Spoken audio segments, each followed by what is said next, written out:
Okay, so I'm going to just run through what I did with this section, and I'd like you to just sit back, relax, and just listen.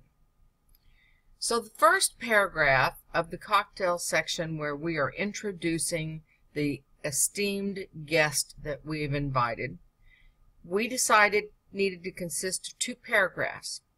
The first paragraph contains the introduction of 2 people who are definitely on our side. Now, what I hadn't shown you before was that this paragraph requires a topic sentence. All paragraphs require a topic sentence. This is the topic sentence for this very first paragraph. Drinks are refreshed, and I take the stage to introduce 2 of the special guests who support my cause. The reader now knows that everything in this paragraph will have something to do with the 2 special guests who are in support of the cause. I hope everybody sees that. Folks have a lot of problems with paragraphs, and a lot of the reasons that I see problems with paragraphs is because students have made it through school without really learning too much about topic sentences. It sure does help keep that paragraph focused if you have a topic sentence that indicates what the rest of the paragraph will be. Moving on to the second phase, remember I indicated a new paragraph with B. Somehow this guy got out of the wrong place. Let me put him back. The conclusion of that paragraph ends with a transition sentence. The transition sentence is, cold and warm beverages are served, offered as the guests return to the presentation tent for the introduction of our final 2 special guests who are skeptical about the project. The reader now knows that the next paragraph will introduce 2 special guests and that those special guests will be skeptical. Do you see the function of both the topic sentence and the transition sentence? Moving on. We're now in the next paragraph, which started here. First, I introduced the esteemed philosopher. I decided to go with the philosopher first, Saul Fisher, and I indicate, as I looked through his fairly sophisticated philosophy of architecture, and I latched onto 2 things. First, his philosophy is based on the functional ability of that architecture to function. And the second thing he discusses is the aesthetics come into play. Preservation of historical property, the beauty of the property, restoring it, that sort of thing. So I decided that I would make those 2 things his holdout. This is what I'm going to need to convince him, is that Corofin Castle is both relevant because it's going to be functional as a safe haven for these patients, and it's a thing of beauty, and it needs to be restored to its former glory.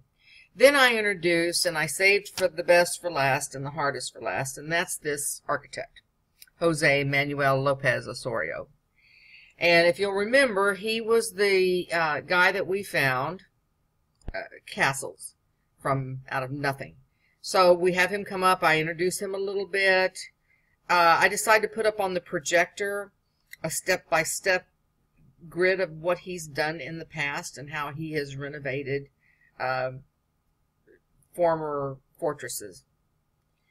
Now, after he's seen everything, he says he'd be happy to work on the project to restore Corofin, but instead of costing $500,000, which is what we had found in the article, he thinks it's going to be more like $1 million. My heart stops. How will I be able to convince all these people to increase their donations? So I sort of raised the stakes there just a little bit.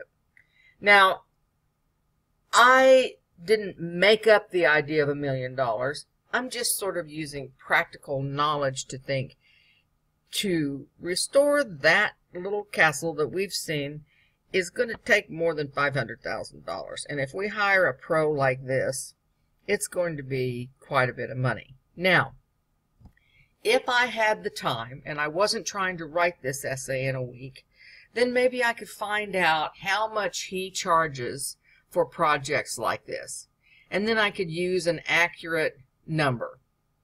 But since I don't have that kind of time to write this essay, I'm going to estimate $1 million, and I'm going to cover myself by saying it's going to be in the area of $1 million. That way I haven't confined myself to a specific number. It may be more, it may be less than that, but I've taken care of that.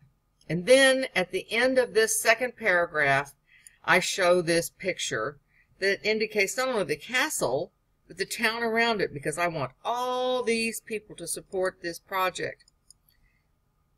And this is an aerial view that I got from a YouTube video, and I froze the video, did my screenshot, my little snipping tool to do a screenshot, and that's what this picture is.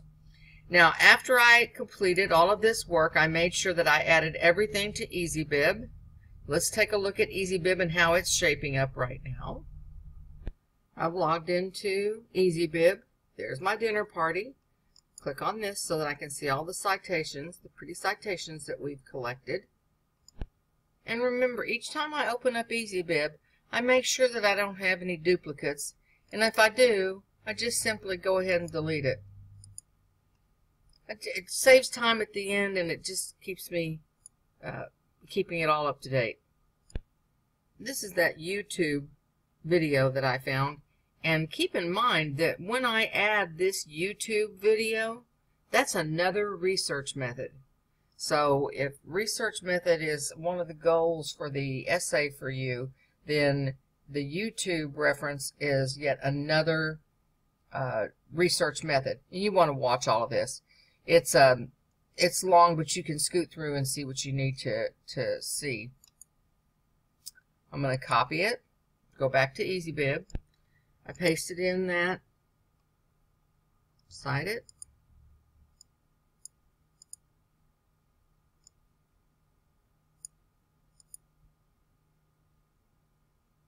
and it's there.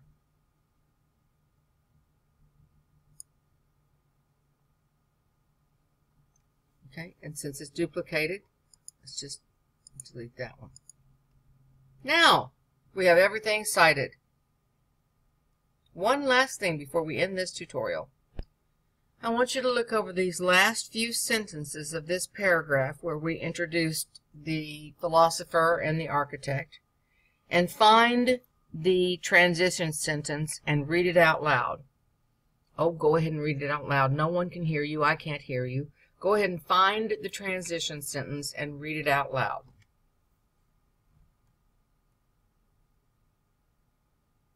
That's right. It's this sentence.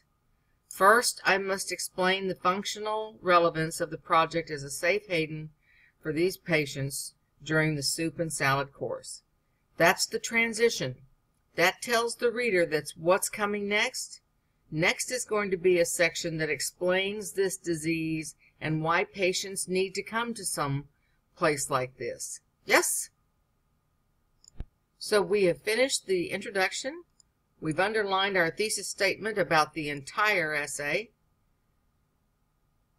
We have created the backdrop for the party. I'm gracious. And we introduced the two people that are going to definitely be on our side. Then we prepare slide presentation for the people who are a little more skeptical. And now we've included an example of this guy because he's going to be what's going to cost us the most money. And we've included an image of the top of the castle with the neighboring town in the background. And now we are ready to move on to soup and salad, which will be the next tutorial. That concludes this tutorial.